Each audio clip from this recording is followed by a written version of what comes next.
Hey, I'm Nick Von Brack, and this is the Record Podcast. This week's episode is with my buddy Tyler Wildey. He has been in such bands as The Hawk, Werewolfs, and Nine-Eyed Lion. He's also one of the owners of Epic Deli, a sandwich shop in Johnsburg, Illinois. On this episode, we talk about how Epic Deli started, what's in store for the future for the restaurant, all the bands he's been in, Yelp, recipe stealing, and more. It was a good episode, and it was fun that we didn't have to focus on music the whole time, but we definitely talked about all the instruments he's played and all the bands he's been in over the years. So this week is a promotion at Epic Deli. One of the specials is called the Von Brack, named after yours truly. I had the honor of trying this sandwich, and it was excellent. Tyler did a great job on it, so I suggest you go out to Epic this week and give it a try. You may be wondering, what does this sandwich have on it? Well, I will tell you what's on this beautiful son of a bitch. Shredded pork, house-made salsa, pepper jack cheese, chorizo mac and cheese, chipotle fries, verde sour cream. That's all on a toasted sub roll. It is awesome. I was curious how it all would come together and taste, but he does not disappoint as usual. And get that with a side of fried pickle chips. It's awesome. What they do there is great, and I couldn't support Epic Deli more. So go out, even if you don't go this week, go in the future. You need to check this place out.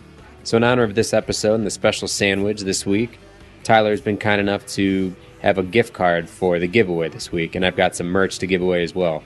So the winner of the gift card and the merch will be the person who promotes not only the Record Podcast, but Epic Deli as well.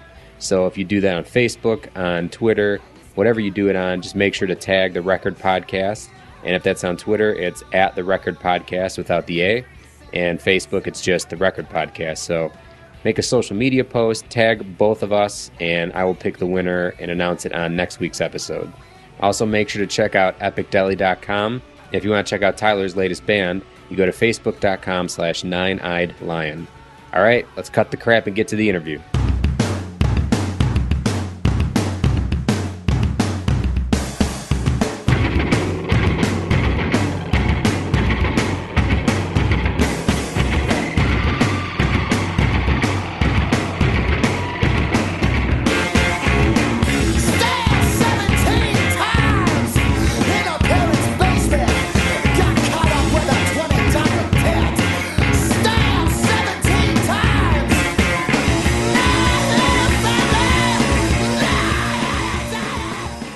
So you just got off of work, right?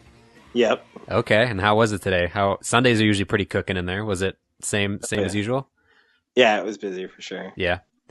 What are the specials going on right now? We have one. It's called the Lemmy. Sure. And it's got like barbecue chicken thighs, like braised chicken thighs. Okay. And it has barbecue pork belly. It has apple cider vinegar slaw. That sounds good. Yeah, ghost pepper compound cheese. It has maple bourbon pickles on it. It's all on a pretzel bun. I think the pretzel bun is seriously the best kind of thing you can put anything on. Like, I've yet to find something I don't like on a pretzel bun. I agree. They're great. So I guess for anyone who's listening who doesn't know what Epic Deli is, how would you explain what Epic Deli is? We're just a crazy sandwich shop in the suburbs, trying to push the limits, and make some crazy sandwiches. And... In Johnsburg, right? Yeah. Yeah. And is there the bowling alley's closed that you're next to, right? Or was it there when you moved in? No, it was closed for a long time before that building actually got taken over. Okay.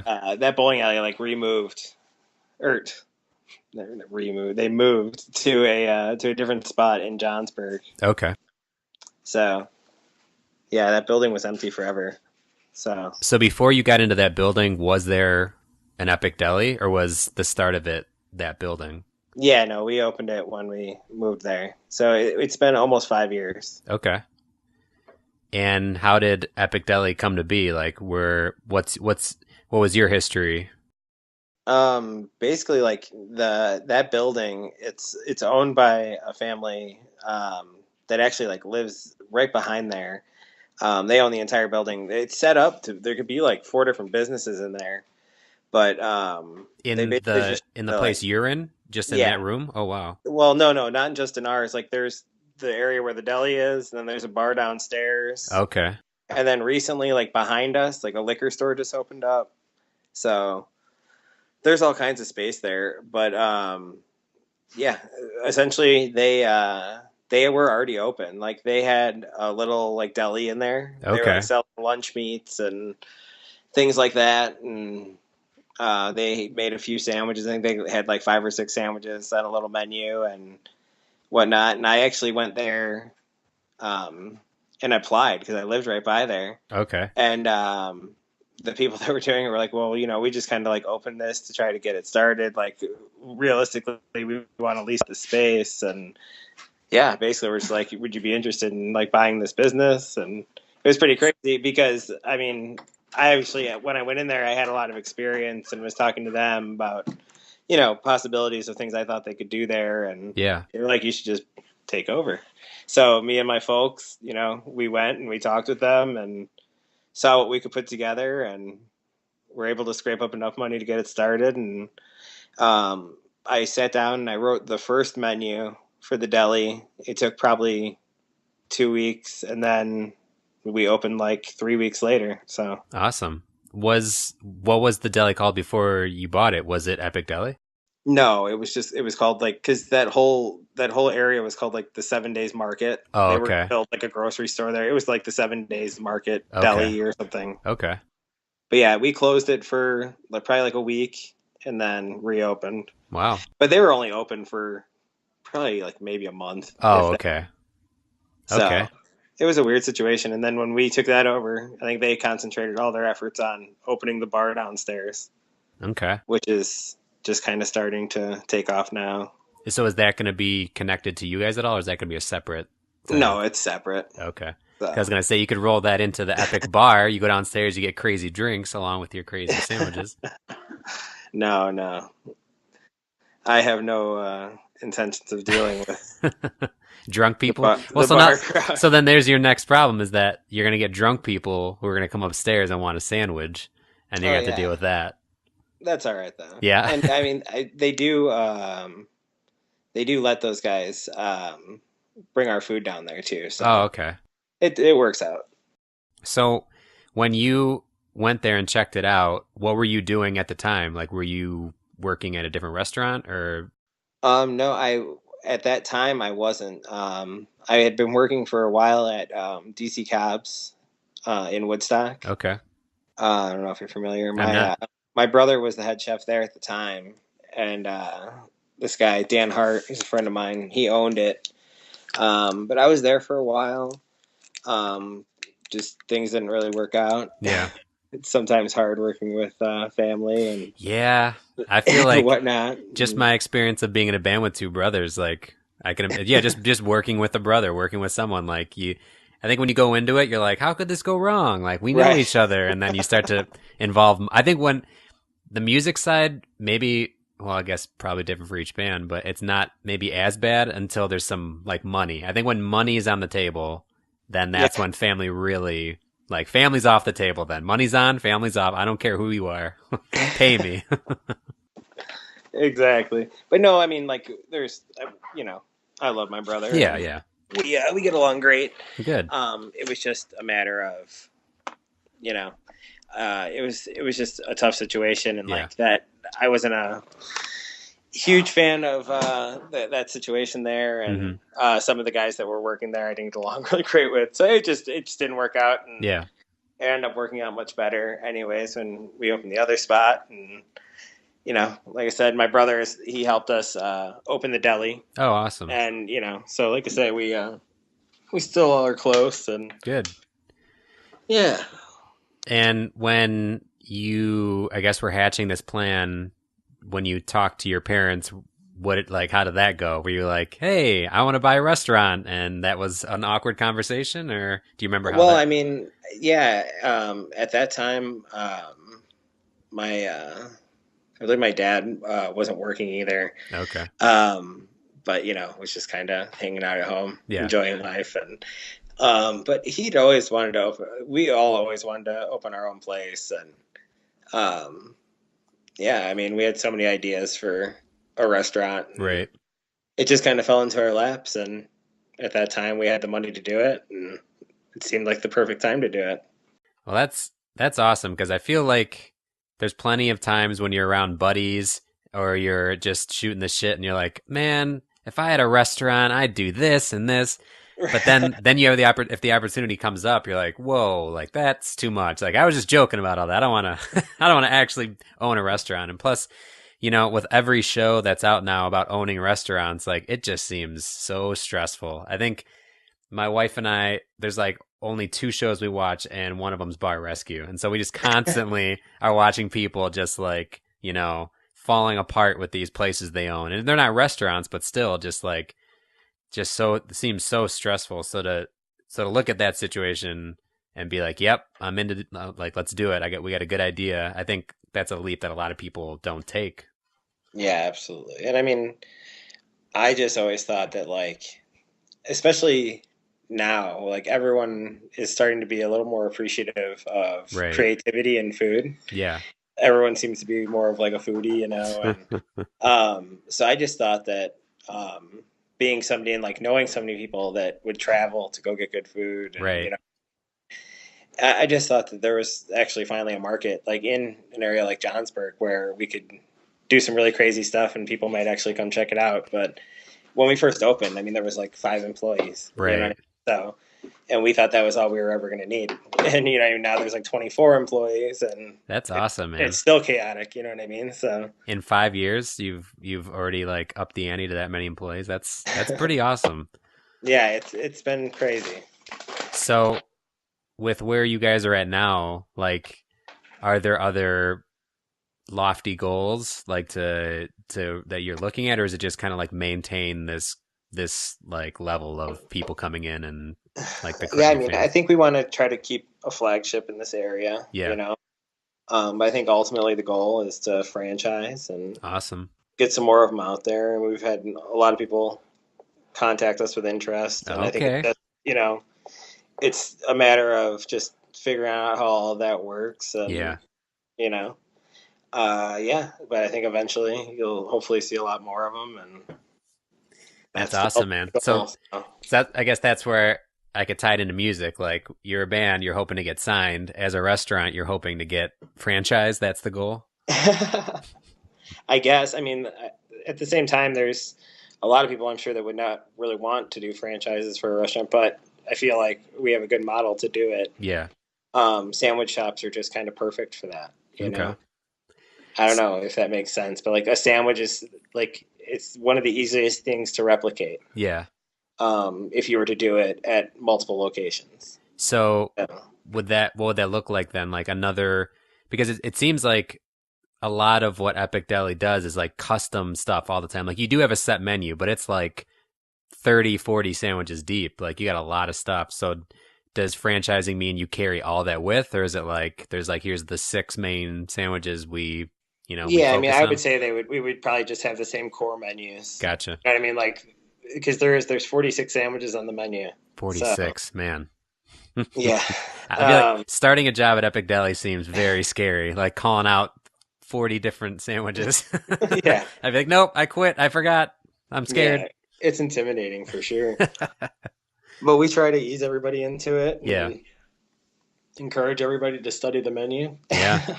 Yeah. I mean, it probably doesn't hurt to be a fan of the place. Like come there, come eat there for a while, and then get into eating, and then get into working there, because then you're at least familiar with, what you guys bring to the table. Yeah. That, or I mean, sometimes it helps to start somebody out like in the prep kitchen. Yeah. So they can get a look at what everything is. Sure. Before they start trying to make sandwiches or anything like that. And there's 100 ingredients in front of them and no clue what they all are. And the other big side to Epic Deli, awesome sandwiches, like a good crew that's there is, probably the cooler. I mean, I've never really had any desire to buy a shirt from a restaurant until Epic Deli. And well, thank you. And it's not just because I know one of the designers. It's because legit, like, you go in there and you see there's a different shirt when you're in there, like, damn it. As soon as you catch on to like that you're doing spoofs on band shirts, then you automatically are like, all right, here, this is my favorite punk band. Like, I want to get that one's version of the Epic Deli shirt. Like, Right. I want Milo. I want the Descendants shirt, Epic Deli Right. shirt. Do you guys run it? I can't speak for how famous or big Epic Deli is, but I feel like, are you going to get to a point where like the Descendants are going to be like, hey, you used Milo on a shirt? Like, that's not cool. I hope not. But at the same time, I hope that they would know that we only did it because we love them so much. Right. Yeah. With this podcast, I'm always worried because I use music in it, and I typically only use about 30 seconds because that in my head, I'm like, yeah, that's where I don't get sued. But I feel like if someone heard it and they wanted to sue, they probably wouldn't give a shit that it was only 30 seconds. So right. I'm always a little worried, but I'm like, wait, I don't have enough listeners yet. Like if someone in a band that I like hears this, then that's at a point where I'm getting a lot of listeners. So then I'm like, oh, okay. It got to them. So that's probably a good thing. Yeah. And I mean, and also too, with a lot of the shirts, the guy that, I mean, obviously Matt does a lot of our designs, and my friend Tony, but I know they say that like it has to have, it's something like 7 points of difference or something like that. Okay. There has to be like 7 different, but at the same time, like that'll work on some things. But then when you just put like Milo on there, it's obviously him, like there's putting it, but you just hope for the best. I would just start off, if someone got in touch with you, be like, so let me slide over this card that says Epic Deli for life for free. How does that sound for you? How does that sound? Or how about we make a sandwich with that is your name? How does that tickle you? Right. And we'd be happy to do it. Right. But yeah, I mean, at this point we've done like 25 different shirts or something like that. Yeah. We usually only do like 50 of them too. You know what I mean? So they are really small in numbers, and we're not trying to make a fortune on. We just sell them to make our money back on. Right. Yeah, I guess that's the key is, you know, if you're not, you know, racked with all kinds of money over these shirts, you're making enough just to populate making new ones, then I feel exactly. How mad could they get? But I mean, I don't know. There are some people, they could get real mad. It takes all kinds.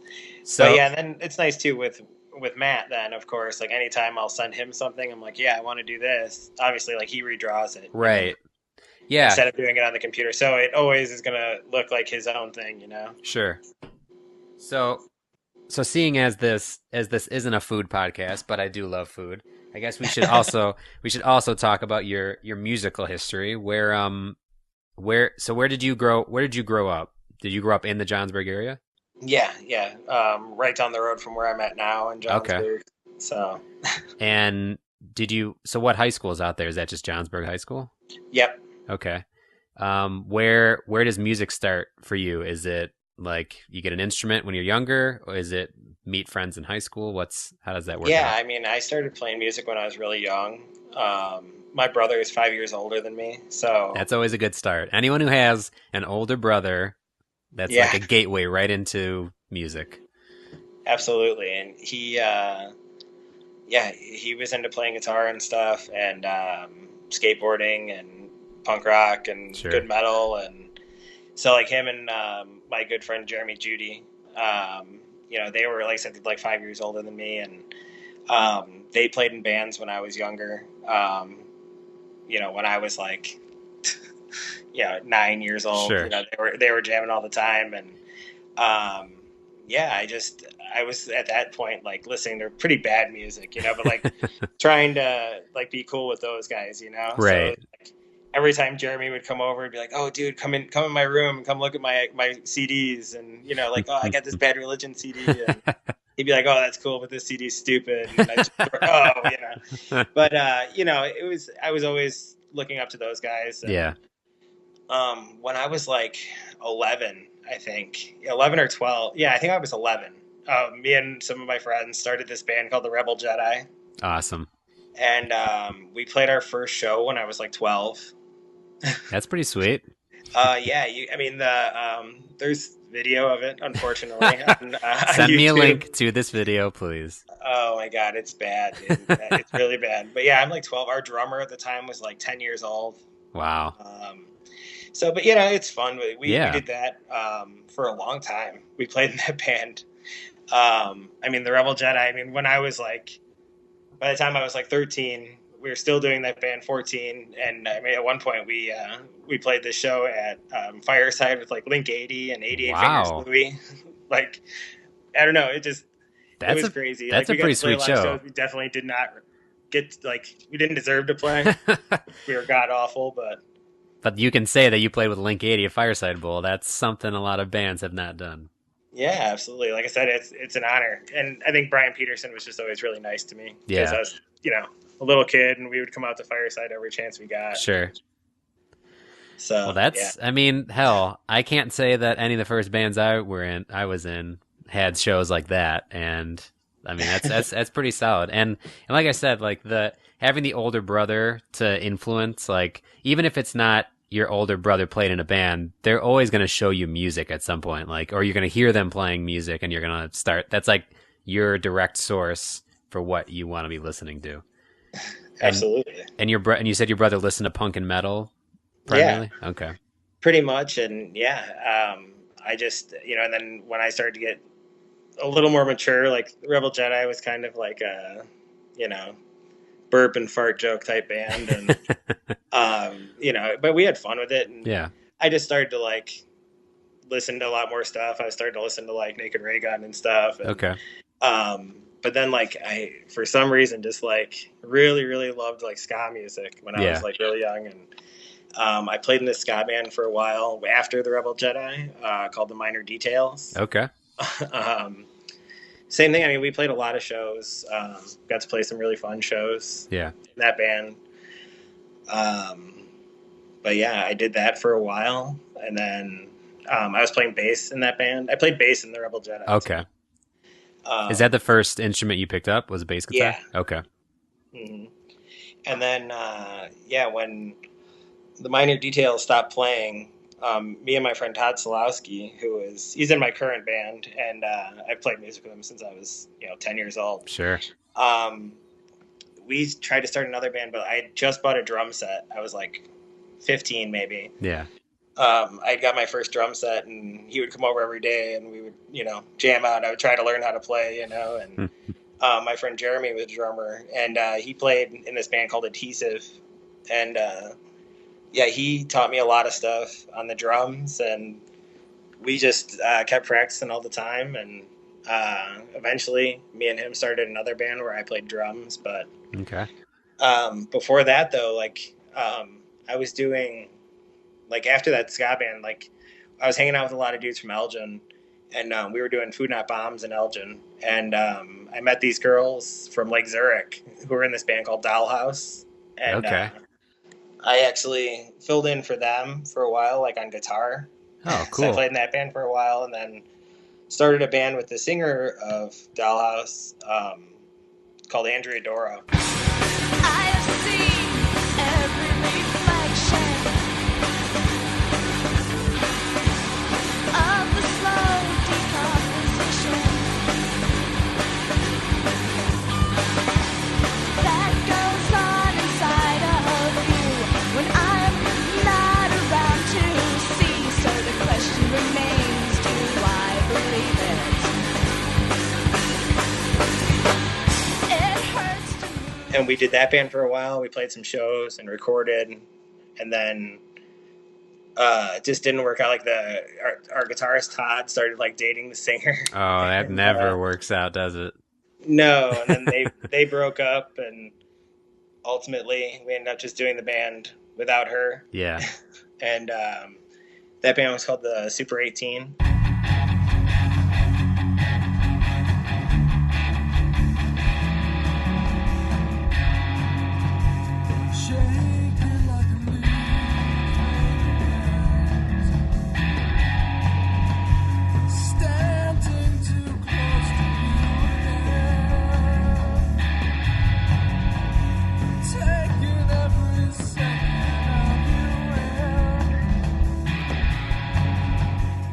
And I did that band for, I don't even know how many years, man. We played in that band for a really long time, and we toured a lot. Wow, okay. We put out like 2 albums. Yeah, I mean, at that point I was like 16, 17. So like my parents would like write me notes like saying we're going on vacation, and I would get out of school and we would go play out for a few weeks. Or yeah, we did that for a long time. But So by the time you were 16, you were already in like 5 different bands. It sounds like. yeah, at least. But also not just 5 different bands, but like in one band you played drums, in one band you played bass, in one band you played guitar. Like that's not that common. Like, usually you're just playing the one thing and bouncing around. So that, like, is there an instrument you like playing more than the others, or do you just like being able to play every kind of instrument? Well, really, I kind of suck at guitar. I do too. I feel your pain. But I can play the bass really well. Okay. Yeah, so I really love to play bass, but drums are like they're by far the most fun to me. Yeah. I don't know. I just, I don't know. In any band I've ever been in, every other person in the band has always, like, anytime I leave the drum set, everyone jumps on the drums. Like, everyone wants to play the drums. Yeah, absolutely. They're the most fun. They're the most fun.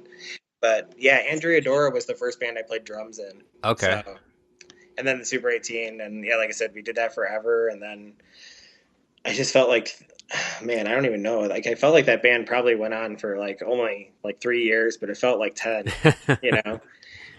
But like at that point too, like I'd filled in for a few bands too while I was in the Super 18. Okay. After I was listening to your story, or to your podcast with Moose, and the story he was telling me about Fleck. Yeah. The first time Fleck left the band, I actually filled in for the Brokedowns. Oh, okay. On drums, and then they made amends with Fleck after a while, and he joined the band again, and then he quit again, and then Moose just joined the band full time. You know. So you were friendly with that crew? You knew those guys? Yeah, absolutely. Okay. Mm-hmm. I met all those dudes doing Food Not Bombs. Okay. So what is Food Not Bombs? It's like a charity. They do it all over the world. I believe it was started by like Jeff Ott and those guys, like from 15. Okay. But yeah, it's basically like they set up different chapters and they'll do like shows and sell patches and try to raise money. Okay. And they'll take all the money and they'll buy, like, they do vegan food to like try to make people not sick. Yeah. They make a bunch of vegan meals and stuff, and then you'll go to the park, like whatever park you set up at, or wherever they decide, and you put up flyers, and there would just be a lot of homeless folks that would show up and have a huge picnic. But yeah, I mean, like I saw Jeremy Hansen. Are you familiar with Jeremy? No, I'm not. He plays in this band called The Usuals. Okay. He used to be in like Tricky Dick, but we saw he got arrested one weekend. Oh no. Like it's crazy, dude. Like they don't want you to help people out, but oh, he got arrested doing that. Yeah. What is it that you're are you trespassing at a place? It's illegal to feed the homeless. What? Yeah, you're not. It's crazy, dude. Yeah, like you're not allowed to like set up food and give it out in public. Because you could be like poisoning somebody or what? Like what is? I guess I don't know. That is weird. Yeah, but it would be very rare that they would ever come. Yeah. It was a fun thing, man, and we'd get together out there and we'd cook a ton of food, and it was always John Balin and. These dudes that from out there, they were in this band called the Valentines. I don't know if you that sounds vaguely familiar. Yeah, they would always have us out, and we'd cook a ton of food and go out there. But yeah, like I said, that's where I met the Brokedowns guys. And okay. Yeah, and the crazy thing was too, back then they were still the Brokedowns. Yeah, when I was talking to Moose about that, like just talking, like, yeah, my experience with them was just, yeah, I know Moose is in that band, and then he was just blowing my mind where he's like, oh no, they've been a band for like 100 years, like they've just been around forever. Yeah, John was the only one that was still in the band now.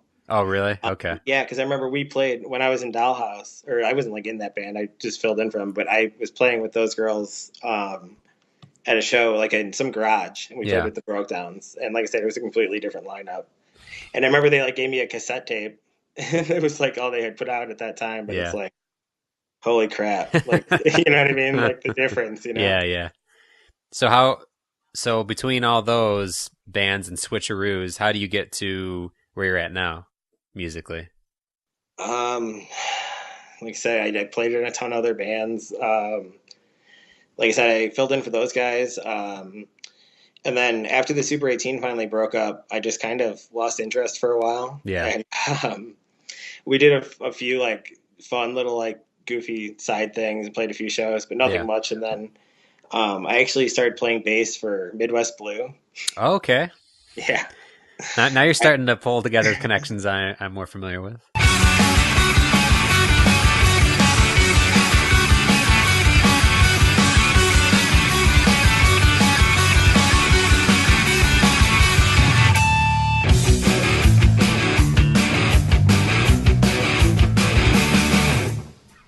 Long way from home, too far past the point of return. All things unknown. This seems to be the only way. Yeah, I played bass on the first CD. Okay. I don't know. Yeah, Sam's a good dude. Yeah. Yeah, it was not my thing, man. Yeah. You know, I love those guys, and it just really wasn't my type of music. But I liked playing with those guys, and I've done stuff musically that's like that, like, you know what? Not my thing musically, but I like the guys, so yeah. that's fine. But yeah, I mean, I did that for a while, and then I actually, Sam hated me for a long time, man, because I just all of a sudden, like, my buddy was like moving out west, like bought a house in Colorado. It was like '99, Yeah. you know, and we were just graduating, and his parents like bought him this a place in Colorado, and he's like, "Oh yeah, just come move out there with me, come get a job out there, and whatever, you know." And so I was like, "Well, fuck it." Yeah, I'd never like lived anywhere else at that point, you know. I was like, I might as well take this opportunity, you know. And When was this? so that was like 2000. Okay. So I moved to Colorado in like 2000, and obviously left Midwest Blue at that point. Yeah. They had said, and then there was some craziness with it all too, but yeah, they weren't really happy with me, and but I didn't do anything out there musically, which was kind of sad. And then when I moved home, I started playing in this band called The Hospital.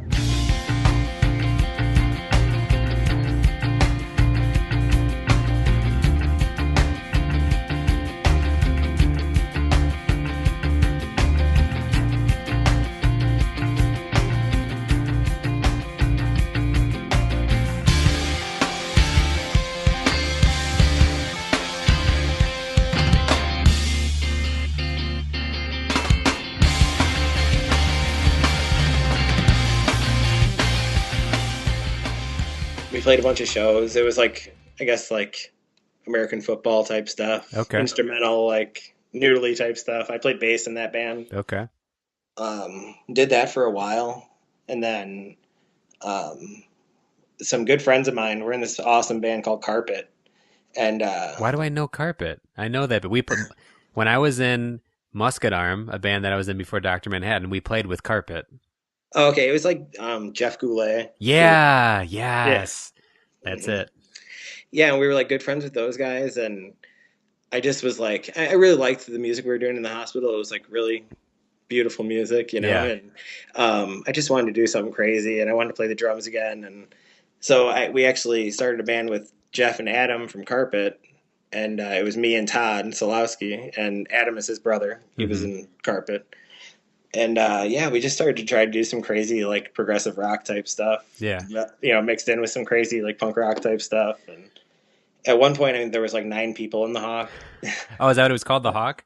Mhm.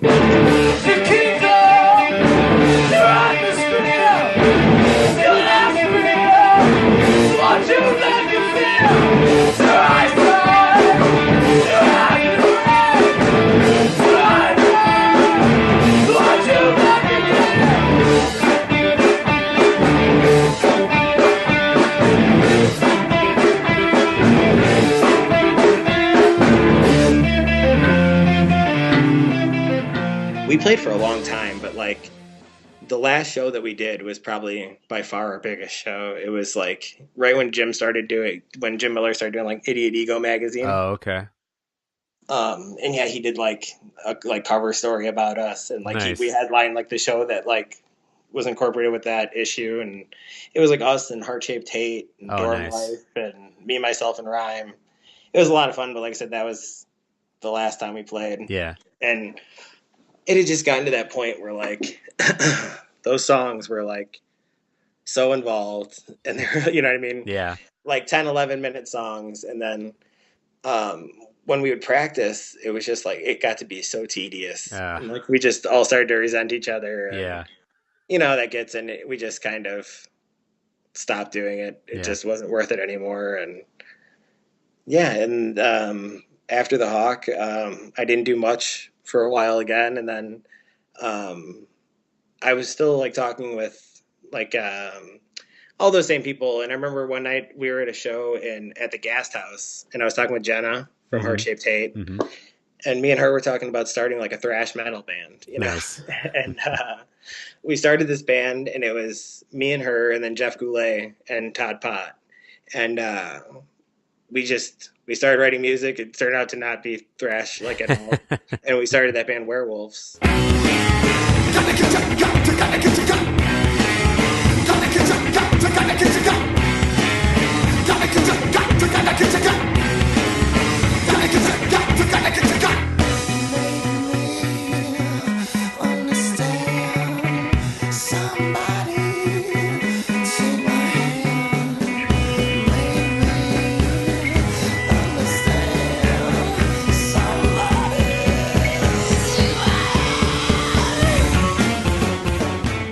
Recorded one CD.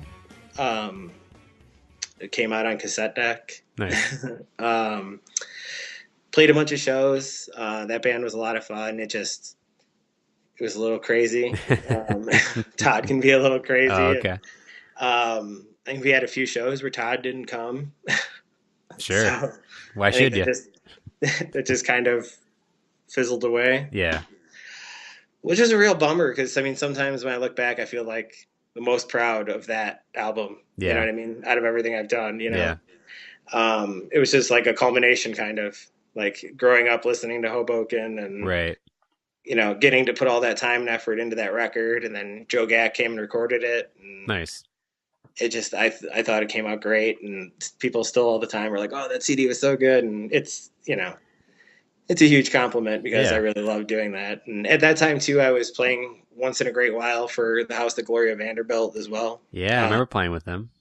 Yeah, so like anytime Johnny couldn't do it, because we had Vacation Bible School. Yeah.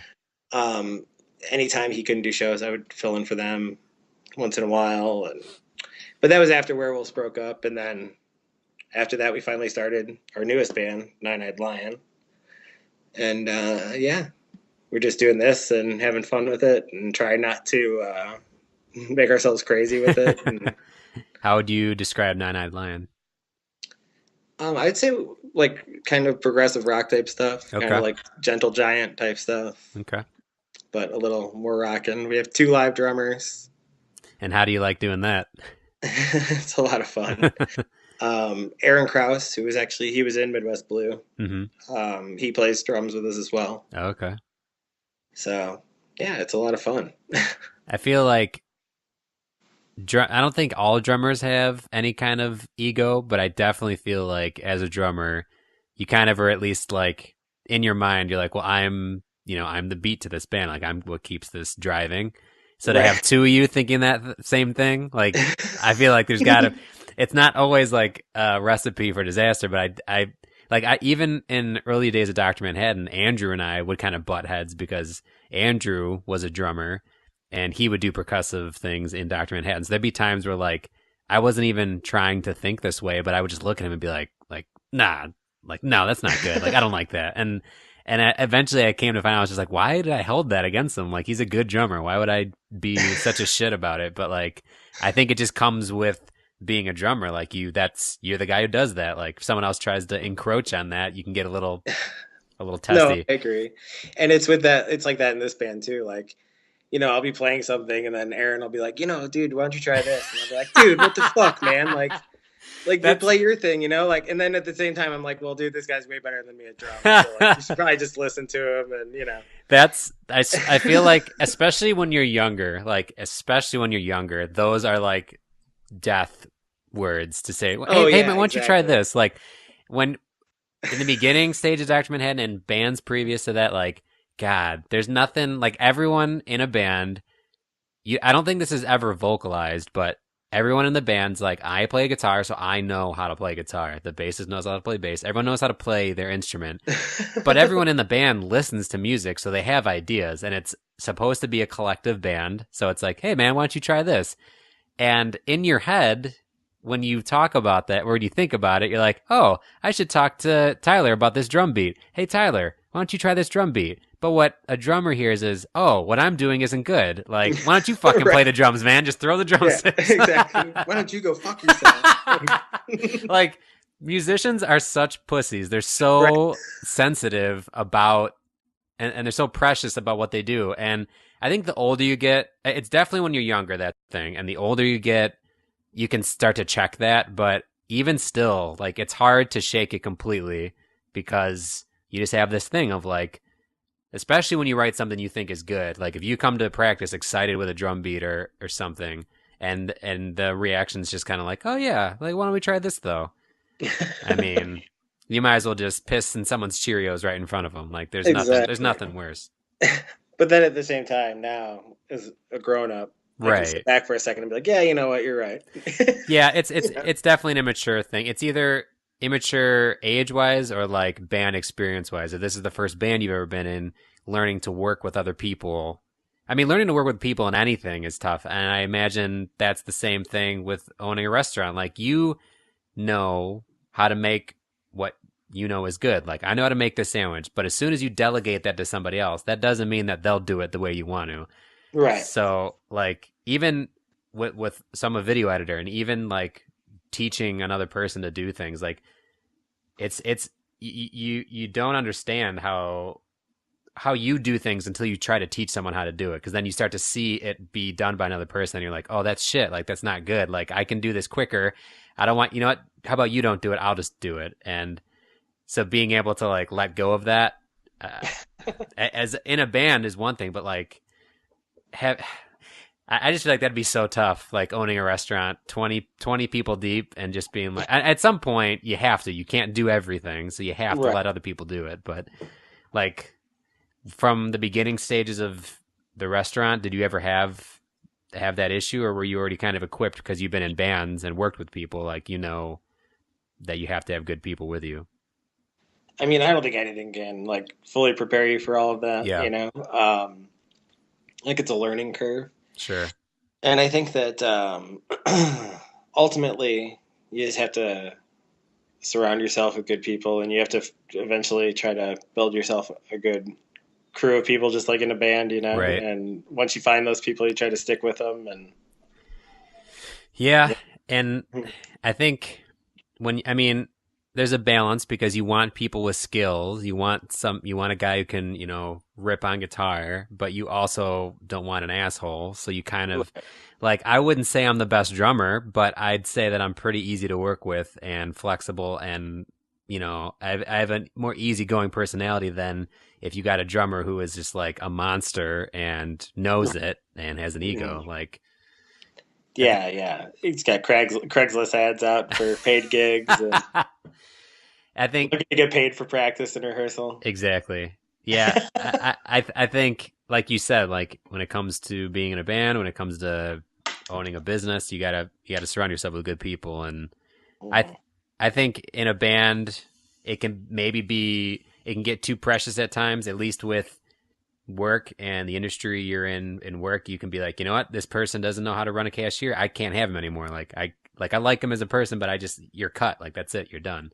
Like I feel like in a band, usually when you start a band, you're not looking to make money. So as a business, you're like, this is going to hurt the money I make, and then that's going to hurt everything else down the line. So literally, I have to cut you. In a band, if someone's not that good, but you're friends with them, you're not thinking, oh, that's going to hurt us as a band make money. No, you're just like, well, he's not that good, so you know, maybe we should. Now we have to have a sit down and have a talk with them, and then we're never going to be friends again for like 10 years. Exactly. It's tough either way. So when you were talking about the restaurant you worked at before Epic Deli, you said I don't know if you said that you got fired or you quit, but you said you left on kind of like weird terms a little bit. Yeah, no, they fired me. Okay. Yeah, like I said, I just said didn't see eye to eye with them, but it's funny now because um, like I said, now I get along great with all Right. those guys, with the owners of that restaurant, and I think maybe I was just it was possibly me too, I'm Yeah. sure, immature and not really fully wanting to do that, not really fully wanting to come to terms with the fact that, I wasn't doing something musically and I kind of Right. probably wanted to rather be out playing shows or on the road. But I think it was after that at some point where I just obviously figured, I need to figure out what I want to do financially. Yeah. If it's a restaurant, then we need to figure it out and give it a shot, and then when all that happens and falls into place, when time finally came again where I had spare time, Yeah. now I've finally started to play music and stuff again, but it was a few years there, like 3 years at least, when we had opened the restaurant that I wasn't playing or anything. It was after Werewolfs and just didn't really do much of anything. I didn't have time to. And now that we finally have a good staff and we have more supervisors and, Yeah. me and my wife finally get some time off and my parents get a lot of time off and it's great. You know what I mean? And we're finally getting to that point where it's our life still, but we're also finally able to have a little bit of a life, and it's Right. become almost enough of a well-oiled machine that we don't have to babysit everyone all the time. And That's a good place to be. I always hear about restaurants that's like when you have a restaurant, that's your life. 24 hours a day, 7 days a week, you're never not at the restaurant. So to hear that and I think somebody who would tell you something like that is really untrusting. and now that we've just talked about having good people and being able to trust them, that totally makes sense. Yeah, and like I say, I mean, yeah, a lot of people hire people that they don't really know Yeah. to handle their money and do this and that, and probably not the smartest thing in the world to do, Yeah. And that's how things get stolen. And Sure. we've had a lot of luck, and we've had a lot of great employees come in there, and we've been able to promote within, and we've got a great crew there now, and yeah, like I say, now I get time to do my thing and play some music, and we just for shits and giggles, me and Todd Pott and Rob Kellenberger, you know him.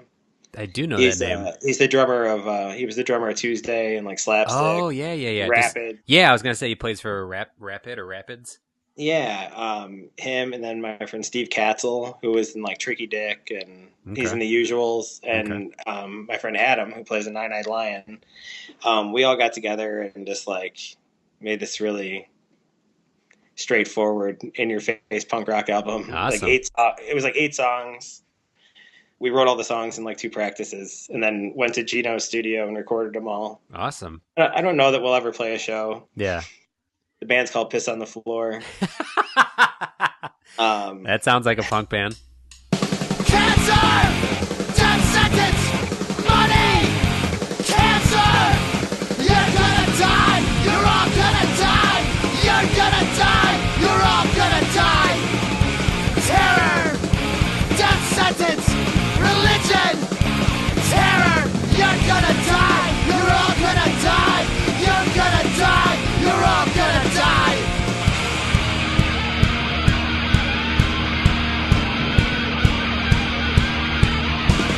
You're gonna die! You're all gonna die! You're gonna die! You're all gonna die! Being in all the bands you've been in and doing all the work you've done in like the food industry, I don't know. I guess I'm curious, and I know they're 2 different things, so they kind of balance as well. That like, you get fulfilled on 2 different levels. You get to, you love working in food, so you get to do that, and then you also love music. So when you've kind of like filled that up, you get to go play in a band. Is there one, if you had to choose between the 2, that to do for the rest of your life? Would it be an easy choice? Would you know? It's tough, man, because I don't know. I mean, it's hard to say. I guess. Let's assume that you'd be making money from playing music. You could support yourself. I was making steady music. Yes. Okay. Yes. I mean, like if I was in a band that was that was signed, and I mean, I don't know, man. Like music is my first love, my Yeah. number one thing, and I would kill to do that. Yeah. And, yeah, I don't know, but it's hard because I think the number one thing that like musicians strive for, I mean, obviously it's self-fulfillment. Like you're doing it for yourself at some point too, like cuz Right. you want to play music, but ultimately you want people to dig it, and you want to hear compliments. Everyone wants to like have people pat them on the back and Yep. oh, you're doing awesome and you're a really good drummer, and there's no better feeling than that. But like it's the same when someone is like, "Oh my god, like this sandwich was so good." Right. You know what I mean? Cuz you put your heart and soul into that too, and trying Yeah. to create those recipes, and so it's cool too, but yeah, that's a tough question. Yeah, I feel like it's probably not easy to answer because they're two completely different things. Like they satisfy different, different areas in your brain and what, in interests that you like to follow in your life. So it's not an easy question. I didn't know if you'd have an answer to it, but I just wondered if you're like, yeah, no, if it came down to it, I'm good doing Epic Deli, or I'd be in a band. I mean, at the end of the day, I mean, like even if say Nine Eyed Lion, got signed to do to a label or something, Yeah. I think I would still obviously like Epic Deli would be my main thing, and Yeah. I would try to do that as as much as I could, but Yeah. I think it's kind of become its own thing now, Right. And it's grown into its own monster, so. And you can tell that the two combine, your loves of both combine, because like, was it last year you did a fest, like an Epic Deli fest? Yeah. Last year we did like our 4-year anniversary celebration, called it Sandwich Fest. Sandwich Fest, that's what it's called. Mm-hmm. Okay. Tried to get Dr. Manhattan on the bill. I know. I was bad about it. I mean, especially at that time, it was like so up in the air what we were doing, if we were playing or not. So as much as I love Epic Deli and you, it was a tough time to try to wrangle everybody up to play a show. Understandable. I'm just kidding. No, if I were you, I'd bust my balls too. So I take no offense. Yeah, and freaking Meatwave too, man. Like they didn't do it either. Never forget. I never forget. They were doing Riot Fest in Colorado like a day later. They should have done Sandwich Fest. Some friends. They blew it, man. No, they're never getting a sandwich now. No, they already had one. You should take it down now. And I'd be like, this is what happens. Yeah, it was a weekly special that we did for them. Nice. I let them pretty much come up with it and helped them out a little bit with it. And yeah. It was fun though. Yeah, when it comes to yours soon too. Yeah, man, I would love that. When it comes to those, like, I'm sure for you, you're like, yeah, like think of some stuff you want to do, but you can't let anyone go like completely bonkers because you're like, well, this has to taste good too. It can't just be fucking Skittles and lettuce and random shit. Right. Do you? I guess when it comes to a recipe, especially the custom ones you're doing in the weekly specials, is there something you're always like? I know you're trying to mix it up and make interesting things, but is there always something that you're like in your mind when you start a recipe? Like, I don't know. Like, is there a certain quality or certain like specific thing you're looking for when you are making a new recipe? I mean, obviously, we always want it to be really tasty, right? Yeah, I mean, there's a lot of things that we've tried out that. I guess I'm curious. Let's give this a try and let's make this, and I'll put 2 hours into making something, and it's horrible. You know what I mean? We just throw it away.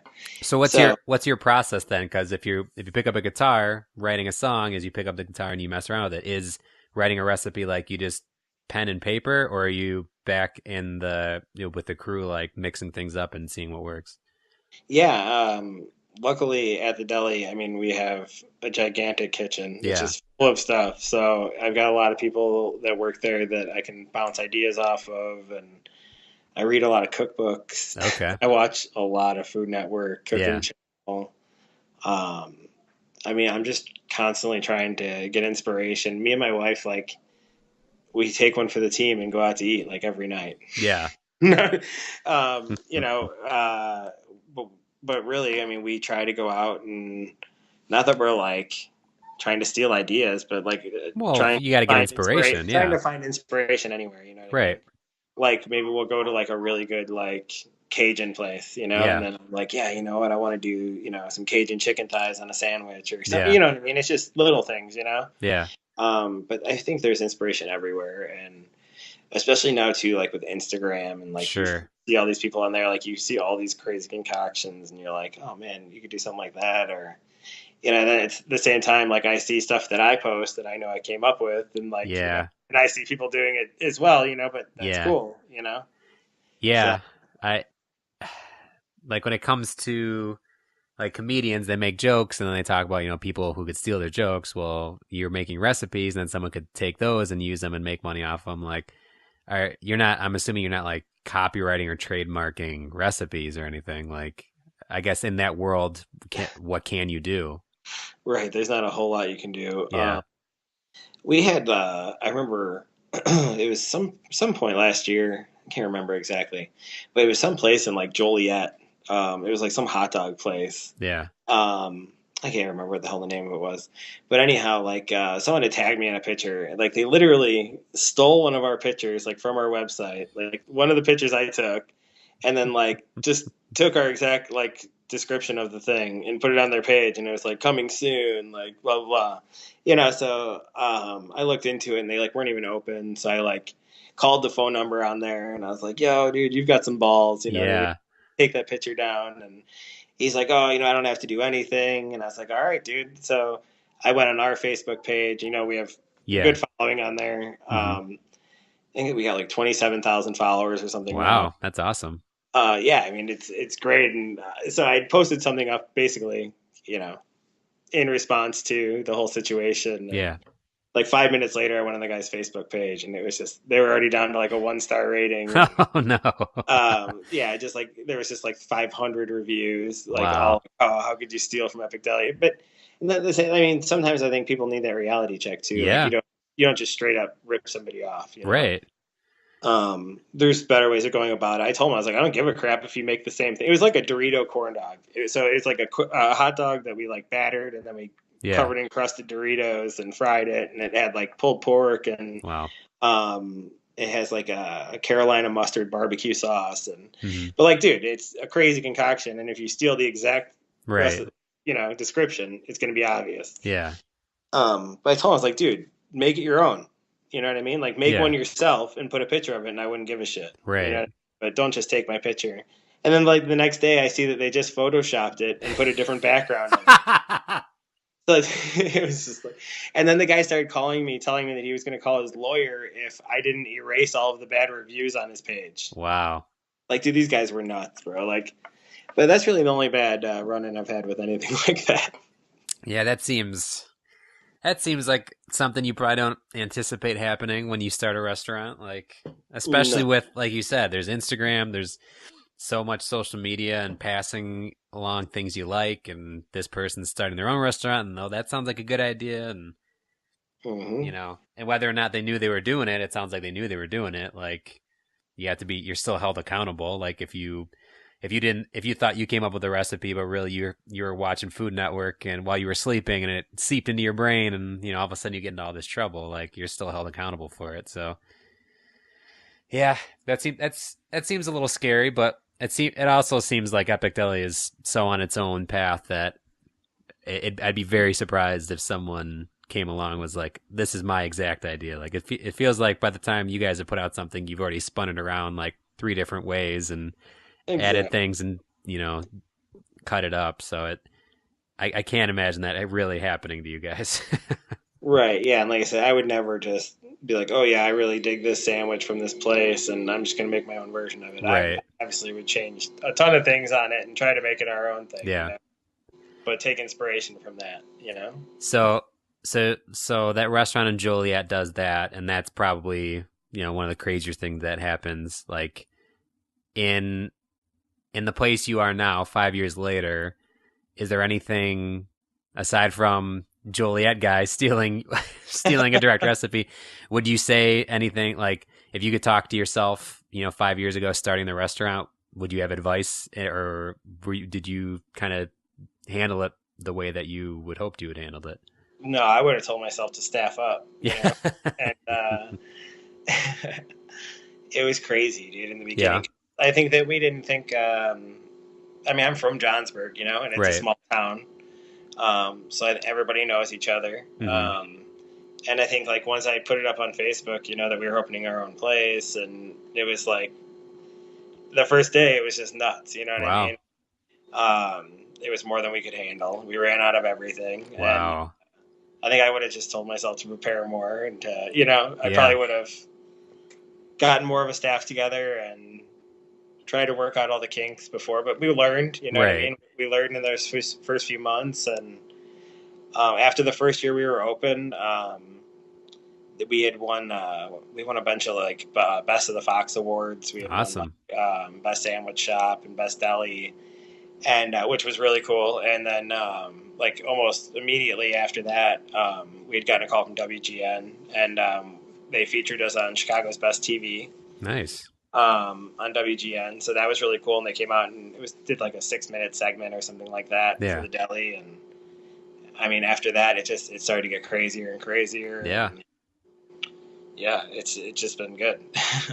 That's awesome, man. And, you know, now with my limited knowledge of restaurant owning and watching Bar Rescue mainly, Yeah. you talking about it being a small town and all these people coming, like right off the bat, you get a stress test. Like you're being pushed to the limits of what little you have, and you're running out of food. So it's like, it's almost better. Like you didn't get a false sense of like, oh, what we're doing works. Like automatically, here's a bunch of people. Now figure out what the hell you're doing. And Exactly. And I think at the same time, so many of those things are just a learning curve. Yeah. It's not really something you could ever prepare for or anything like that. But yeah. And in being in a band, like you go out, you play shows, like your feedback there is either people are excited and they're moving around and they're clapping, or they're folding their arms, or they're throwing shit at you and they're telling you to fuck yourself. Like Right. that's your immediate feedback as a band, or like your Facebook page, people commenting there. What are your forms of that? Is it your Facebook page? Like, does Epic Deli get hecklers? Like, do you have people who let you know when they don't like what you're doing? Or is it pretty much just people Of chime in? course. Yeah, I mean, we get a lot of random messages and stuff. Because I mean, Yelp, like there's nothing like that for bands, like a Yelp for bands, and so We should start one. there you go. There's our next business. So having a thing like that, where here's a specific app that no matter what kind of food there is, people can bounce around in this app and, you know, talk about whether or not they liked a restaurant, and that's totally going to set up somebody else for whether or not they want to check this place out. And it's so perfect that I don't know if you saw that episode of South Park, the Yelp one, Yeah, but it's of so course. perfect. Like then Yeah. everyone becomes a critic, and now they act like, yeah, the restaurant owes them something because, oh, I could give this place a bad review. Like, do you find yourself having to worry about that, or is it just like, look, we know what we're doing, that's all, that'll all find its way? Well, I think that's another thing that, like, in the beginning, you know, Was Yelp wasn't around when you guys started, right? I mean, no, it was. For Oh, sure. it was. Okay. Yeah, because I mean, I remember back when I used to. I don't remember what the hell year it was. Maybe like 05, 06. I lived in Santa Monica for a little while, Okay. and I worked at this bakery out there. And I remember one time, like, somebody wrote a bad Yelp review about me, like I was a jerk or did something to them, and I like Really? got a write up for it. That was the first time I had ever heard about Yelp. I was like, what the fuck is that? Like, but yeah, I think it's convenient too for Yeah. Yelp, you know, or for people like, because I think what their true intention is. I mean, like, I don't know, like, I don't have deep hatred. I mean, like, I don't like Right. the website. I don't pay attention to it. I know that we don't have a bad rating on there, Okay. which is pretty good. Yeah. But at the same time, I just feel like, I don't know, if you go to a good restaurant, like if you take your wife out to a good restaurant, Mhm. right, and like you guys enjoy the food and like all that good stuff, are you ever like super enticed to jump online and write No. a good review for them? No, it's But such, like if you go home, if you go and you get a shit meal somewhere and you get crappy service, Yeah. like what are you gonna do when you go home? You're gonna you're gonna tell everyone that'll listen to you. yep. And yes, I mean, like, I feel like there's people that are doing like what the intention of Yelp is, Yeah. that they're just kind of documenting everywhere they go eat. And then I feel like there's the people that are, you see people on there that every review they've written was a 1-star review. You know what I mean? Just using it to spew hate. Exactly. And, you know, I don't know. I don't know. And there's a lot of garbage about Yelp, you know, that people can't buy. You know, they can't pay to have, you know, reviews changed or altered. But they just, I mean, even if you go on Yelp right now, like, if you go to the bottom of the page, it'll say, like, view filtered reviews. Like, you could click on view filtered reviews for Epic Deli. Yeah. I guarantee you 98% of them are 5-star reviews. Okay. Because they think that, like, what they're saying is that those could be fake. Oh, just because like, there's so many? That my friend could have wrote that because it's too nice of a review. I feel like I've read plenty of reviews on Yelp that I'm like, the owner of this fucking place wrote that. Like, this, no one gets that excited and is that specific. Like, I know there's some people who are like, legit, that's their thing, and they love to, like, really get into it. But, like, sometimes it's like when you're reading reviews for anything, like on Amazon or any kind of product, when you're just like, these are people who work here who wrote this. Like, this is too... Right. Like, it's past the line of like, oh, I had a good experience with this thing. It's like, let me tell you about this great product I had. Yeah, exactly. And then the next review is, this thing is a piece of shit. Yeah, like, I was sent an actual piece of shit. What is this? Yeah, I couldn't figure out how to turn it on. Yeah, I just feel like, I guess for you, what do you find? I can understand owning a restaurant being tougher because there's so many. I mean, you've got 20 plus people who you have to worry about working for you and paying and all these things. But, like, do you find critique wise it's harder owning a restaurant or being in a band? Like, do you feel that or are they pretty similar, like, with what you do and what people tell you? I think it's more crushing if someone tells you they don't like the music that you make. Yeah. And because I feel like everyone has different taste buds, obviously. Right. And a lot of people too, like, even like a lot of my regulars, you know what I mean? They'll come try everything, and they're not going to like every single thing they try, you know? Sometimes it's too spicy or this or that, or... Yeah. But yeah, all you can do is try your hardest. But I feel like with music, you just, like, you put so much into that. By that time when you're like going to play shows and like do that, like, that's crushing. Yeah. You know? Yeah. I don't know. And I'm sure this does happen the other way, but I also feel like you can go to a restaurant, especially like Epic Deli, you know, the menu is huge. If you go and you have a sandwich you don't like, you may still go back and be like, well, I'll try something else. Like, some people may say, no, I didn't like that thing, I'm done with that place. But, like, at the very least, they may still come back a few more times to try other things. But, like, I mean, my feeling with a band is you hear a band you don't like, even if it's just one of their songs, you're like, nope, next thing. Like, I'm done with that whole band. Yeah, exactly. And I mean, and I'm quick too to be like, I mean, I try to go around and talk to people and ask them how they like everything. And, you know, if I walk up to a table and they're, oh, you know, I didn't care for this, you know, I'll be the first person to grab it and be like, let me make you something different. You know what I mean? Nice. Like, I mean, because I don't want, you know, like, you don't want a bad Yelp review. That one thing could turn that person off from your place forever. Right? Yeah. You know, I don't know. Or, you know, that one crappy album could make you hate that band forever, you know? Yeah. I don't know. Yeah, at the very least, with the restaurant, like, granted, if someone doesn't like it and they don't come back, that's a bummer. That's money that you could have had. But also, like you said, you've got all kinds of different things going on here. Someone will, you know, at the very least may come back and try something else they didn't like. And with a band, it's hard. Like, if you're it comes down to if you're playing to one genre and someone doesn't like that genre, then yeah, they're not going to listen to you. But even if you try playing all kinds of different styles of music, typically they hear something they don't like, then they're going to it's going to be easy to write that band off because they don't have much at stake. They're just going to stop playing that song and go listen to another song. Right. At least, sure. At least going to a place like Epic Deli, like, maybe if your place was, you know, more expensive, then it might be like, oh, well, I paid all this money and I got a bad meal. Like, I have no reason to want to come back here. Like, at least at your place, it's like, oh, you know, wasn't a whole lot of money and they got a ton of stuff there that I'd be willing to try something else. Like, I'm not like, I didn't just fork over $50 for a nice dinner or whatever with my, you know, with my significant other and they screwed me over. And at the same time too, if somebody was like to write a review and be like, yo, I bought dinner for the whole family, like Yeah. this, I didn't like this and blah blah blah. I mean, like I said, I'll be the first person to message him personally and Right. tell him, just come by again, try it out. I don't like to ever hear that somebody didn't like it, and just like we don't like ever to hear somebody say like they Yep. didn't like our music or Yep. It's very similar in that way.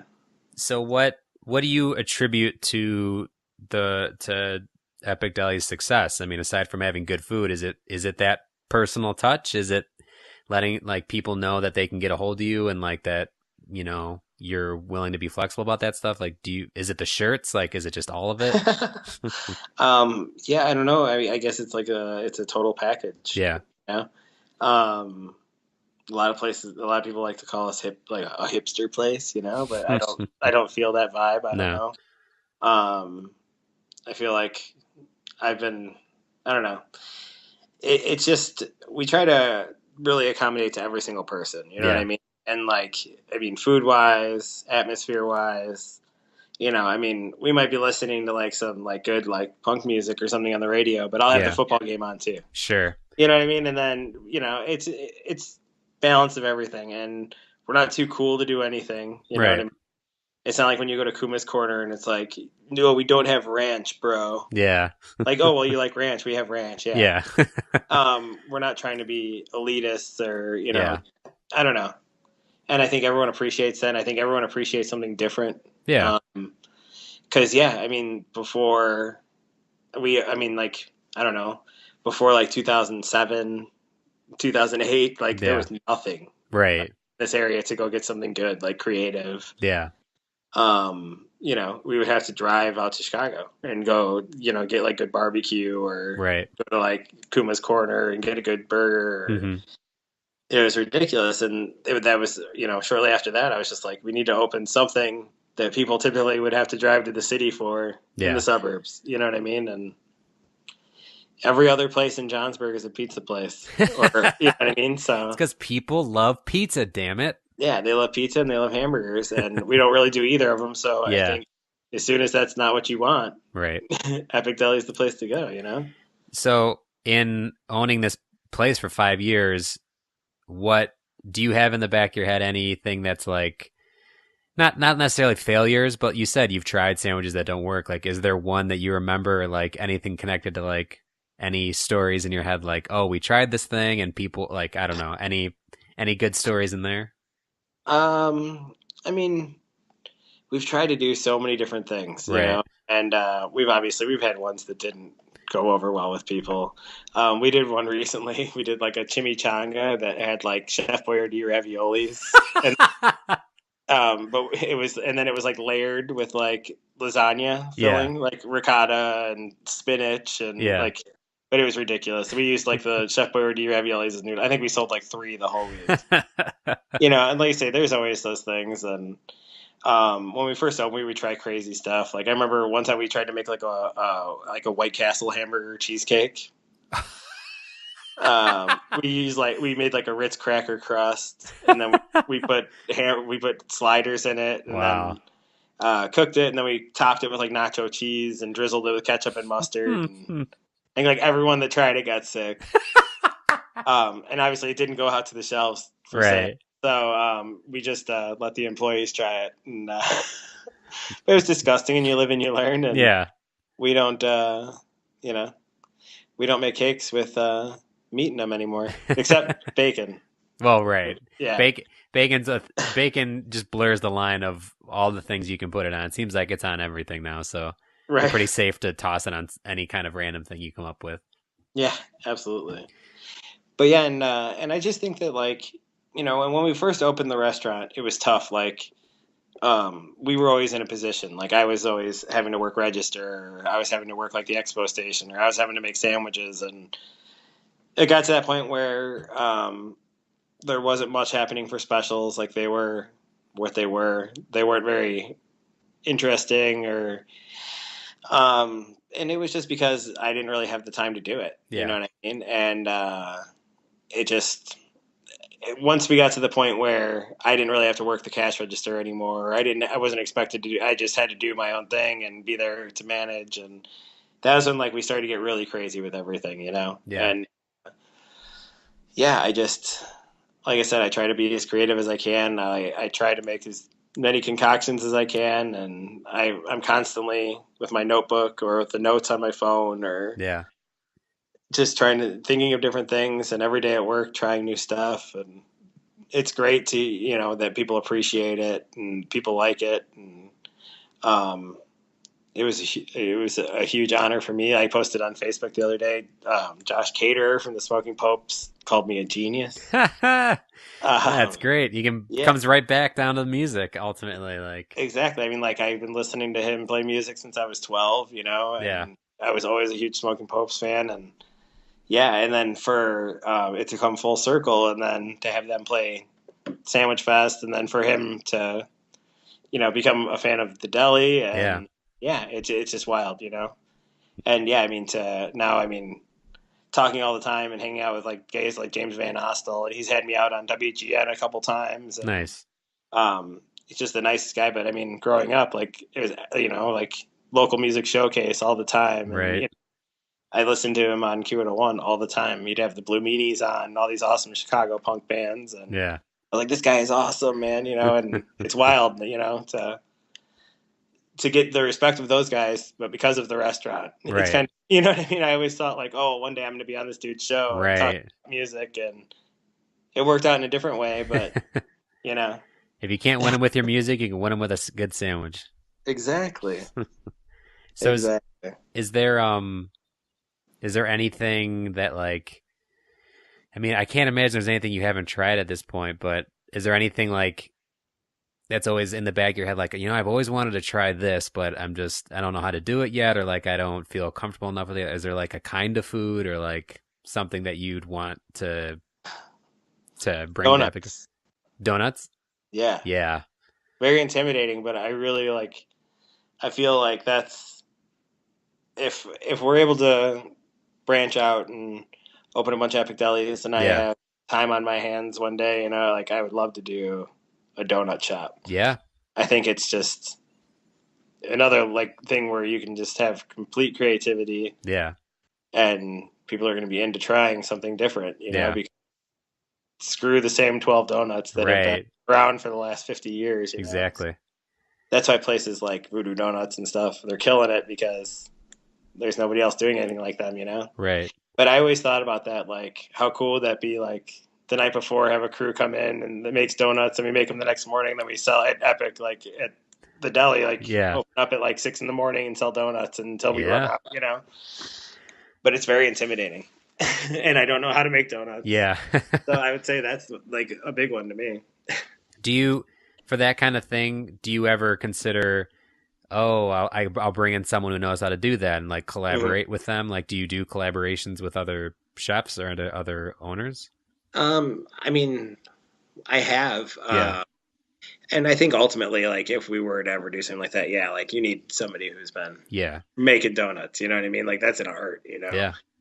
My brother, though, is a really incredible chef, and my wife is an awesome chef. And it's just, it works out well, and, you know, I can throw ideas off these guys. And, you know, my brother's not too far away, so I can always give him a call, and, you know, it's great, though. And, you know, it's gotten to the point now where I've become friends with a lot of people that I didn't know. I mean, like, I met some dude on Instagram. These guys own this sandwich shop in like Edmonton, Alberta, Canada. Nice. Called Pharaoh Sandwiches, but such cool guys. And like we collabed on some sandwiches, and awesome. You know, it's a lot of fun, you know, but people I would have never met, you know, otherwise. And yeah, it's a lot of fun to bounce ideas off other people, and especially like someone from, I mean, the middle of freaking nowhere. Right. You know? Yeah. You know, I mean, this guy I remember the first time I talked to him, he's like, "Oh, you guys get a lot of snow up by you?" And I was like, "Oh, yeah, I mean, it snowed like once so far this year." And I was like, "But it was pretty bad." He's like, "Oh, that's cool." He's like, "There's like 14 inches on the ground right now." And he's like, "It's almost like this all year round." I was like, "Holy shit." Like, you know, but I mean, and those guys too, you know, but they were so creative and had so many cool ideas. And we came up with a really cool sandwich that we did as a special together not that long ago. And I think we're going to do another one soon. And yeah, and I try to people that I like, and we've had a lot of customers that have come up with cool ideas for sandwiches, and I'll name it after them. And Nice. a lot of my friends have all gotten sandwiches at some point. Yeah. I've told you we're going to do a sandwich for you, and we did the one for Matt Shack. And, Yeah. a lot of the bands that I like, I offer to let them make sandwiches, and it's fun to see what other people come up with too. Well, I think Especially when they see, like, I'm like, well, here's our menu. yeah. Come up with something, you know what I mean? And it's cool to see what some people come up with. Well, and I think right there is the reason why you guys are so successful. Like, not only do people feel like they can talk to you and like, they can meet you and be friendly with you, but I think also they can feel like I can get my own sandwich someday. Like, I love this place and like I support this. Like, I mean, being a fan of a band, like, if you're not in a band, probably something cool that you'd want to do someday is get backstage or hang out with the band or do these things. So like that feeling of, hey, I can be friends with Tyler and someday I might even get my own sandwich on the board. Like there isn't that separation. Like getting in the liner notes. Exactly. There isn't that separation of like, restaurant owner and they know what they're doing. So you stay down there and I'll bring you your food. Like, no, they almost feel like they have a stake in it or like they're a part of it too. Like it's a collective kind of feeling. So I think right there is like, that family feeling or that feeling of, yeah, someday, you know what, maybe I can come up with a sandwich idea and I might be the special of the week or something like. Yeah. And I mean, we've done a ton at this point. I mean, like we did the sandwich for JVO for James Van Ostel. That was really popular. And that actually is on the regular menu now. Nice. Gino's like gotten a bunch of people to do sandwiches for us. He had like the plain white teas guys do sandwiches. Awesome. A couple of their sandwiches are still on or just one, I think, is still on the menu. Yeah. But yeah, and like Tilly and the Wall and Amity Affliction and awesome. Matt Skiba made his own sandwich for the Yeah, deli. I always see that when I'm there. Yeah, and Meatwave did their own sandwich. Yeah. And all kinds of people. One of the dudes from that Hell's Kitchen TV show messaged me on Facebook one time and was like, "Oh, this place looks awesome." And we let him do his own sandwich. That's all great. Kinds of people, What's like the best rated or most selling? Do you know, like what's the number one thing on your menu? The number one sandwich on the menu is the Viking Quest. And what's on that? It's like turkey, pastrami, salami, ham, roast beef, bacon, pepperoni. It has like 4 different kinds of cheese. It has like cheddar, provolone, pepper jack, mozzarella. It has ghost pepper ranch sauce and banana peppers. Sounds legit. But yeah, that's been on the menu since day one. Okay. I think that's probably the most popular. But now, I mean, we've changed it so much. Right. Like we have like a chimichanga section on the menu now. That's awesome. We never did before, obviously. And, yeah. But yeah, and those are really, really popular. And paninis are really popular. So it's a throw up sometimes. And we have some specials that we do that we know are always going to be really popular. And things like that, Yeah, I like to describe Epic Deli to people that I meet who don't know it. I'm like, just imagine someone who knows how to cook got high and made a menu. That's Epic Deli. Dude, and we get that stereotype so often too. Yeah. It's like, I don't care, but it's just in a good way. Yeah. I mean, like we were on this one radio station for a long time. I won't say their name. Yeah. But like it got so old with those guys that eventually I was just like, you know what, dude, fuck yourself. Like, yeah. Like I'd come on to talk about something, or we'd be, discussing something, or I'd show them like a new sandwich or something that we were doing or whatever. Oh yeah, like how high were you when you came up with this? And it's like, you know what, dude, like fuck yourself. Yeah. I'm not high. I'm at work, like in a kitchen with other chefs, and like we're fucking, you know what I mean? Like we're bouncing off each other, we're coming up with stuff, and we try to push the limits with a lot of stuff, That's true, man. That's a dickhead thing that I said, and I apologize. No, not you.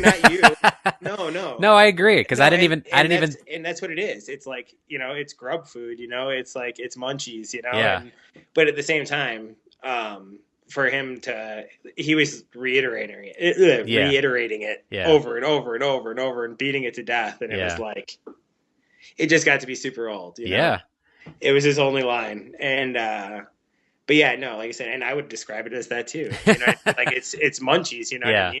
You know, and that's what we're trying to do. We're not trying to make like sometimes we do really healthy sandwiches and we try to do fun stuff, and sometimes we do stuff with like beet hummus, and Nice. you know, we try to get creative with that too. But at the same time, my favorite thing to do is like take something that everyone is super, super familiar with, and try to change it. Yeah.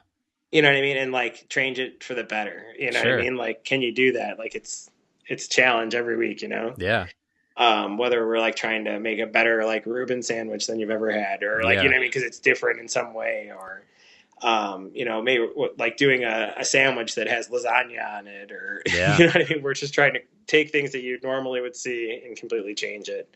Like one of our most popular things that we ever did was, we did this sandwich called the Debo, and it was on white bread, and it was just a ham and cheese sandwich. And then we took the whole piece of bread and we put it in batter, and then we crusted it in Doritos and then fried it and then just cut it in half. And then we would serve it with a side of like ghost pepper ranch sauce. Wow. And it was just this like Dorito battered ham and cheese sandwich, you know? And I was like, well, this is cool, you know, and I got a really good picture of it and I posted it on Instagram. And then like the next day it was like on BuzzFeed, and like, it was, you know what I mean? And I was like, holy shit, you know? And it was on like Food Beast and it had like 15,000 likes. And Damn. Like, holy shit, you know? That's like, awesome, man. But it's like little things like that you never expect, you know? And you know, it's a little stupid idea that I had, and never thought it would be that popular, you know? Is that, what's the highest achievement you guys have? Is it that? Is it being on BuzzFeed, or is it like? Personally, like I don't know like how much better than that it gets. Right, like, as far as exposure, you know? But I think just continuously, I mean, the fact that it's every year we've been open now, we've been voted best deli, which it means a lot because it's voted on by the customers. Right. And, we've for the last 4 years gotten best sandwich shop. The first year we were open, I think the Algonquin Sub Shop still got it. Okay. Now they'd won a lot of years in a row before we opened, and I got mad respect for those guys. And they make awesome sandwiches. So to even be in the same category with a lot of those shops, you know, it's an honor. But you know, at the same time, I'm trying to take over. You know, trying to run this motherfucker. Yeah, exactly, exactly. But but I would say, you know, like all those types of rewards, you know, that we get every year with like Best of the Fox, it means a lot because I know it's the local community, and just being recognized by WGN and stuff. And, you know, recently, I want to say it was like a couple months ago, WGN voted us like number 2 place in Illinois to get dessert. That's awesome. It was like the number 2 like sweet spot in Illinois. I mean, that's huge. I mean, thank you, you know, but I mean, like, obviously, like cheesecake and all that stuff, like we take a ton of pride in it, but it's not at the end of the day, like what we're there for, you know, like, but it's awesome, you know, and it's a huge honor. And take what I can get, you know? Well, good, man. I need to come back through. It's been a minute, and I've gone with Matt before. I've gone with my wife, and we love going to that place. I think the last time I went, I had deep fried pizza. Oh yeah, it was it was some months ago, but it was the special that week, and I had that. So, man, we got to come through again. Yeah, even the couple times we've talked before this, being like, oh, let's schedule this. Just talking to you, I'm like getting hungry. I'm like, shit, Epic Deli, I gotta go. I'm hungry. Well, thank you. Yeah, man. Well. We've been talking for like an hour and a half-ish, so that's usually, I mean, anytime around then's usually a good cutoff. But I think this is great because it's not only just band focused, it's showing someone that is in music and still plays in bands, but also owns their own business and like balances all that. Like, I can't imagine the stresses you have sometimes. Like, that seems crazy to me. It's tough. I mean, but at the same time, it's like music is my release, you know? Yeah. That's like the one day, like it's practice is almost like that one time a week, you know what I mean? Where phone gets turned off, you know, and it's it, you know? And for those 3 hours or whatever, you know, it's all I got to worry about, you know? I feel like that sometimes, you know, but and it's been a lot of fun to do this band where, nobody has super high expectations. Like we're loving doing it, and we're just taking shows as they come, and like we're not like really out rooting to try to like find shows. Right. And I think that was like the problem with so many bands that I played in. Like we'd play any show, and you play too many crappy shows, and it's like it just eats your soul away, you know?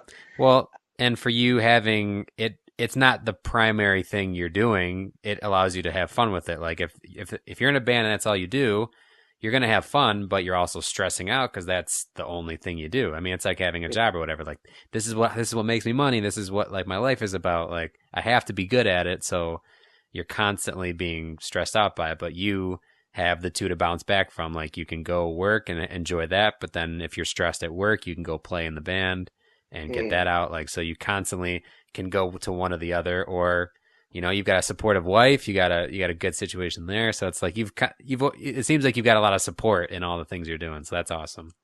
Yeah, for sure. And you know, you got to surround yourself with the good people. That's the summary of this episode is surround yourself with good people. That's how you succeed. You know, my wife was a huge part of that, you know, like she could see it, you know what I mean? That like I missed it, you know, and you know, when we had first gotten together, it was like I didn't really play ever, you know what I mean? I had a drum set and stuff, but she was the one who was like, oh, you know, you should get back into it and you should play. And you know, it's good, you know, because at the same time when you get married, it's like, you know, I don't have time for this. Hang them up. Exactly. Exactly. So it was good to see that. And, you know, but at the same time, we just do it like one day a week. And it's just more fun that way. And then, like I said, we try not to play super often.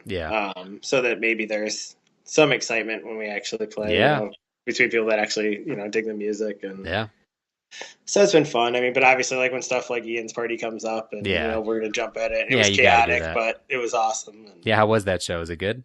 Oh, it was a blast. We played at Double Door, and there was bands downstairs and upstairs. So like when one band finished downstairs. Oh, okay. So it wasn't at the same time. No. Okay. But yeah, we played upstairs. It was like us, and we played with Esophagus. Nice. And was that your first time seeing Esophagus? Yeah. What'd you think of him? It was crazy, dude. And like we were, I mean, like I'm sure you've been to Double Door, like. We were hanging out in the back dressing room downstairs, you know, like doing some extracurricular activities, you know, just, you know, getting in the right state of mind and hanging out and having some drinks. And dude, all of a sudden those guys all came into the dressing room and like those girls were like putting on this insane face makeup. And like, dude, it was too much for me to handle, bro. That's awesome. I was like, we got to get the hell out of here. But yeah, they played awesome and it was really cool. But great. I had no idea what to expect. And like I said, they had some insane costumes. We wear some pretty weird costumes too. Yeah, do you? Yeah, we all wear some cool robes that our singer made us. So. Nice. Yeah, it's a lot of fun. But I mean, it was cool. I mean, it was very diverse, you know? Yeah. Like we play 13-minute prog rock songs. Right. Esophagus did their thing, and you know, then like to have Meatwave and Sweet Cobra played that show. Oh, good.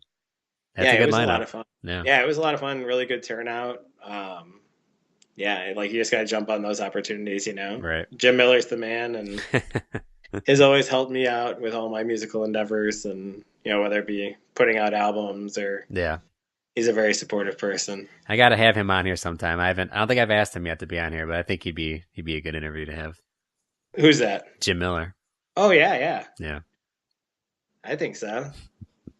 Yeah, I'll get him at some point. I know at one point a while ago he was going to start a podcast, or he was doing one, and he talked to me about doing it, and that was before I was doing this. So I know at the very least, I mean, every time I'm around him, he's always making me laugh. So at the very least, he'd be good for a joke or two. Yeah. Have you ever met Mike Gaughan before? No. He's who you should interview. Yeah, Mike Gaughan. Is that what you said? Mm-hmm. And Gaughan. Okay. He was in the Rebel Jedi. Oh, nice. He might be the coolest dude you ever meet. Well, then you got to send me his contact info. Yeah. I'll have to get in touch with him. Yeah, like I said, he would do a good interview with you. Good. I'll have to hit him up. Absolutely, man. Well, thanks. Absolutely. I gotta say thanks, man. Good. You know, any free time you're at home, that's valuable time. So I appreciate you giving me, you know, a little hour and a half of that.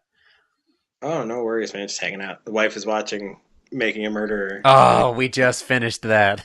Yeah, It's I so watched it good. already, so she's Oh not yeah. watching it, you know. We're so bad about watching shows. Like, give us like 6 months to a year after the shows happen, and we'll start Right. watching it. So this is the one time we're like, we're watching it while people watch it. Yeah. She was behind on this one, so Yeah, this is her catch-up time now. So nice. it worked out Well, good deal. Well, then you can go in the room and start spoiling shit for her. Yeah, exactly. Fucked up, man. That poor. Yeah, poor guy, man. Well, good, man. Thank you. Like I said, I need to come through again, and I will very soon, because even just talking to you makes me hungry. So I will come through. Get on that Von Brackwich. Oh, I wouldn't even know what that would be, man. All I'm so used to eating is just like Mexican food and pizza. But I feel like Dude. if I could come through, I think I need to come through and try a couple things, and then see if there's what's in there. I mean, I'm all about spicy, so. And sriracha, I put on everything. So there's got to be there's something in We there. can make some kind of badass chimichanga or something. Nice. Oh yeah, even dude, you know Matt Shack is Yeah. the most difficult person to please in the world with food. We even got a sandwich for him. You know? That's true. Well, yeah, if you can get one for him, then I shouldn't be too difficult. That's what I mean. He was a pain in the ass. No, I don't like anything besides meat and cheese. I was like, dude, let's put some sauce on it. Let's put some mayo on there, some mustard. He's like, no, I don't like that stuff. Oh, Matt. You can see, I don't know if you can see behind me, that's a slap ass picture. There's two. There's one of me turning into a zombie, and then the other one is our wedding present from Matt, is a picture of me and my wife getting zombified. So I've got that one. Nice. That's awesome. And I've got this one over here too. Oh, good. That's good. That's a good one. Yeah, I love his stuff, man. Yeah. He's such a good artist. But yeah, brother. Thanks, right. man. Yeah, I appreciate it very much. And like I said, I will be coming through soon. And when I do, I'll slam the table, let you know I'm there. All right, cool. And we'll do some research on this sandwich. Yeah, man. That sounds good, buddy. All right, brother. I'll talk to you.